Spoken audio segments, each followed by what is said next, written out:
Questions आ रही है, queries आ रही है कि पीएमकेवीवाई 2 में क्या डिफरेंस क्या है जो पहले नहीं था पार्ट 1 में, या फिर इसके टर्म्स को एक बार अंडरस्टैंड करने के लिए अब मैं बात करूंगा पीएमकेवीवाई 2 का हाइलाइट्स के बारे में। The first thing that I will tell this scheme in fact has this PMKVY Part 2 is India's largest skill certification scheme so far or ever done by any governments in this country. This scheme has a budget allocation of around 12,000 crores. यानी 12,000 करोड़ के budget allocation से भारत का आज तक का सबसे बड़ा skill certification program है, योजना है। The second thing you can see, और बड़े सारे लोगों की क्वेरी आया करती थी कि this government has introduced this scheme, बहुत बढ़िया स्कीम है, बहुत अच्छा स्कीम है। अगर 5 साल के बाद ये गवर्नमेंट नहीं रही, कोई दूसरी गवर्नमेंट आई और उसने इस स्कीम को बंद कर दिया गया, तो हमारे सेंटर का क्या होगा? हमने इतना इन्वेस्ट किया, इतना खर्चा किया, उसका क्या? The answer to that, this scheme has been approved for coming 4 years. यानी this is not dependent upon this government. This scheme will run for coming 4 years. So 2020 तक तो स्कीम चलेगा, एंड 2020 तक के लिए जो टारगेट लिया गया है to train 1 crore youths, 10 million youths को ट्रेनिंग करने का, प्लेसमेंट प्रोवाइड करने का 4 सालों में इस गवर्नमेंट ने टारगेट लिया है अंडर दिस पीएमकेवीवाई पार्ट 2. जो दूसरा बेसिक चेंजेस इसमें है, जो लोग पहले पीएमकेवीवाई से जुड़े हुए हैं, those who are familiar with the PMKVY Part 1 may be aware that in PMKVY 1 you have to take affiliation from sector skill councils, and that's all. You are a part of PMKVY. But in addition to SSC affiliation, which you can take later on also, that center has to be approved by PMKVY monitoring team.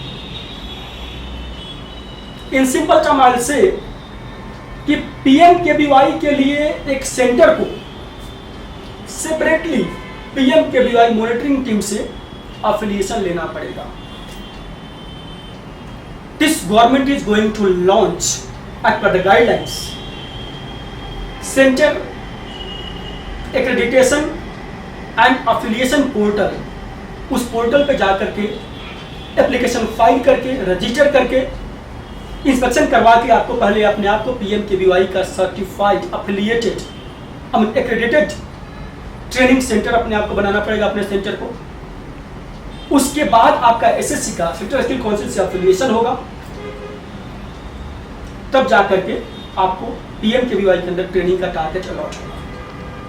यानी सिर्फ sector skill council के affiliation से आपको target नहीं मिलेगा. Target लेने के लिए आपको पीएमकेवीवाई के अंडर भी आपका एक्रेडिटेशन मस्ट है. सेकेंड थिंग कि this training will be provided only at the approved centres. So 2 चीजें हो गई. Separate affiliation under PMKVY and affiliation with the sector skill councils. ये दोनों चीजें करना पड़ेगा. एसएससी का अफिलिएशन आप पहले से आपने लिया हुआ है तो सिर्फ पीएमकेवीवाई का अफिलिएशन चाहिए, और आपने पीएमकेवीवाई का अफिलिएशन पहले ले लिया तो एसएससी का अफिलिएशन आप बाद में ले सकते हैं. जो दूसरी सबसे बड़ी, सबसे महत्वपूर्ण चेंजेज आई है, जो कि बोगस ट्रेनिंग को कंप्लीटली रोल आउट करेगा और मास्टर स्ट्रोक है by this government, that is biometric devices for capturing attendance of students and teachers as well.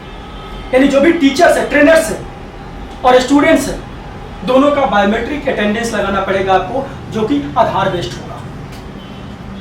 So Aadhaar card based, Aadhaar based biometric attendance system ABAS को इस government ने इस scheme का part बना दिया.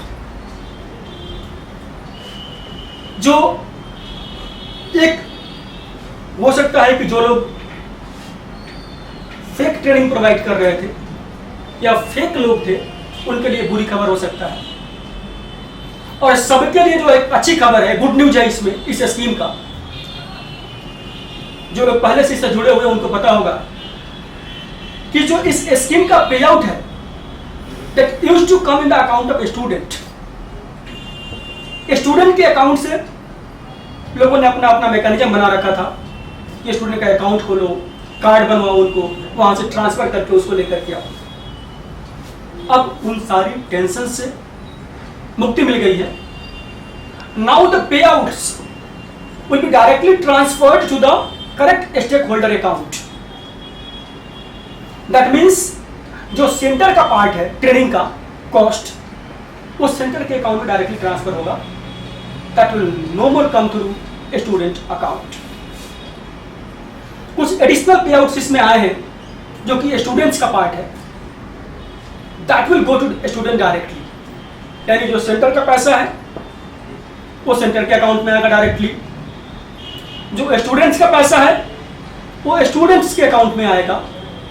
और पहले असेसमेंट फी यानी एनरोलमेंट फी पे करना पड़ता था सेंटर को पहले हर बच्चे के एनरोलमेंट के लिए, अब वो पेमेंट करने की जरूरत नहीं है।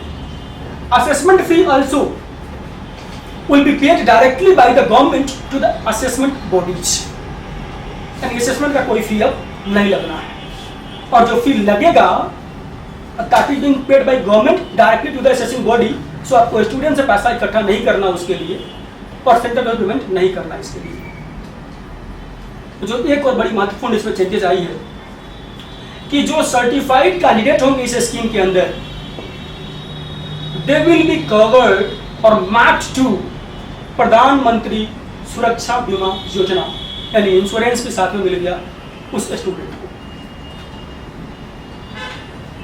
एक और क्वेश्चन हम लोग रिसीव कर रहे हैं हर जगह से, काफी सारे कॉलेजेस से हमारे पास क्वेरी आई है कि क्या फ्रेंचाइज मॉडल अलाउड होगा या रोल आउट हो गया। The answer is the first level of franchise is permitted. यानी आप एक संस्था किसी एक पर्सन को या एक ऑर्गेनाइजेशन को फ्रेंचाइज दे सकती है, लेकिन जो फ्रेंचाइज है वो फर्दर फ्रेंचाइज नहीं दे सकता। यानी subletting by the further franchise is not allowed.